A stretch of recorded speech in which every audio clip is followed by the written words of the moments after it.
Fala galera, e hoje você pode dirigir e fumar maconha na Alemanha, então se liga nessa notícia logo depois da nossa vinheta.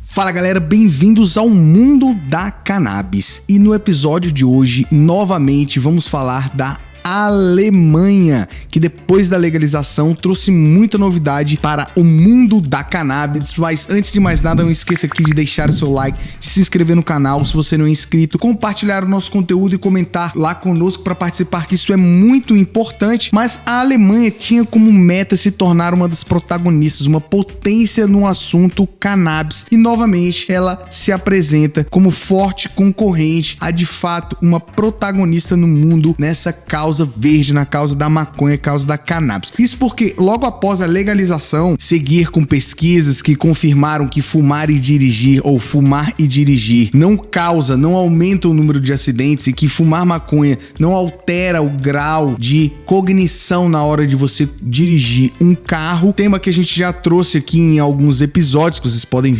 conferir aí nos links que vou deixar para vocês. A Alemanha então passou, depois dessa pesquisa, a permitir que motoristas fumem cannabis, fumem maconha e conduzam automotivos. Então os motoristas podem ter 3,5 nanogramas de THC por mililitro de soro sanguíneo, um aumento em relação ao limite anterior, que era só de 1 nanograma. Então, mesmo antes da legalização da maconha, esse assunto já estava em pauta lá na Alemanha, porque os controles rodoviários, as polícias de controle rodoviário já traziam esse tema para debate, né? As autoridades já traziam esse tema para debate, porque embora em princípio a posição seja a posição majoritária da época fosse no sentido de que a mera presença de THC no sangue poderia causar consequências na condução do carro, por exemplo, finalmente um grupo de especialistas do Tribunal de Trânsito acabou aconselhando estabelecer um limite mínimo de 3,5 nanogramas de THC no sangue, ou caso contrário, ocorreria um colapso devido ao grande número de multas e infrações que seriam emitidas. Ou seja,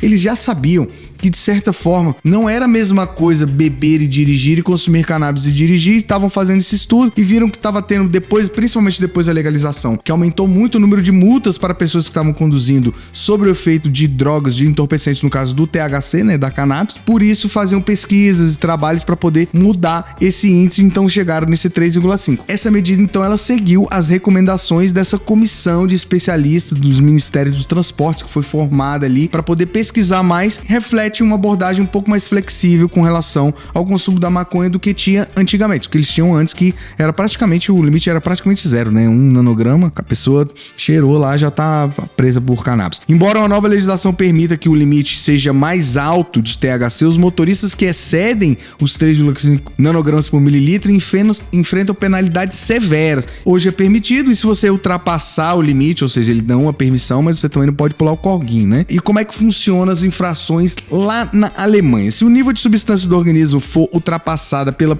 primeira vez, uma única vez, quando você for parado lá, você toma uma multinha básica de 500 euros, recebe ainda a punição, a suspensão da sua carteira durante um mês. E nas outras ocasiões que se reiterarem essa multa, né? Os condutores que reiterarem nessa multa, a multa aumenta para 1.000 euros. Acaba recebendo uma multa um pouquinho maior e também tem a suspensão. Em outras ocasiões, em caso o condutor registre simultaneamente o consumo de álcool, a multa também é de 1.000 euros, também com suspensão da permissão de dirigir. Tal como acontece nas bebidas alcoólicas, os titulares da carteira de motorista que são menores de 21 anos, não estão autorizados a conduzir sob influência de THC. E nos casos desses menores conduzindo sobre efeito de substância, a multa para eles é de 250 euros, desde que abaixo dos 3,5, porque se for acima tem aquele negócio de cassação da carteira. Funciona normal, igual funciona aqui no mundo inteiro. A testagem inicial ela é feita por meio da saliva, então você dá uma babadinha lá, com a possibilidade de uma análise sanguínea se houver algum tipo de divergência, algum tipo de dificuldade ou falha nesse primeiro teste. E a flexibilização dessa norma lá na Alemanha constata com a abordagem de outros países, como o do Brasil, que aqui a tolerância é absolutamente zero. A legislação adota uma política muito severa, principalmente para a parte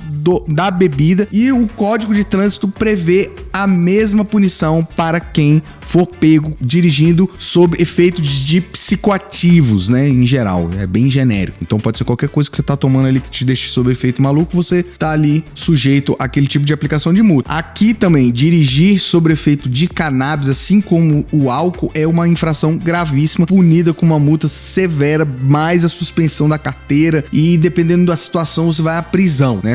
Pode atropelar alguém e tal, acidentes dolosos e por aí vai. É uma analogia que se faz com a legislação do próprio álcool. A fiscalização rigorosa lá na Alemanha inclui testes toxicológicos, assim como aqui no Brasil, que também a fiscalização é rigorosa, fazem testes toxicológicos, inclusive existem motoristas profissionais aqui no Brasil que precisam ter esse teste toxicológico renovado ano a ano, né? Carteiras C, D e E, salvo engano, precisam se submeter a esse tipo de exame com uma janela curta ali de 90 dias. Então o motorista profissional precisa ter ali um controle, sobretudo a apresentação desses exames toxicológicos. No caso da Alemanha, a permissão vai no sentido das pesquisas que a gente já mostrou aqui nos episódios anteriores e que a gente já trouxe não só uma vez, acho que a gente trouxe 2 episódios para falar sobre isso, que apontam que não há prejuízo das funções motoras e cognitivas e psicomotoras em geral na condução de automóveis sobre a influência de cannabis, e a que tudo indica, outros países acabarão seguindo essa tendência da Alemanha e dando uma flexibilizada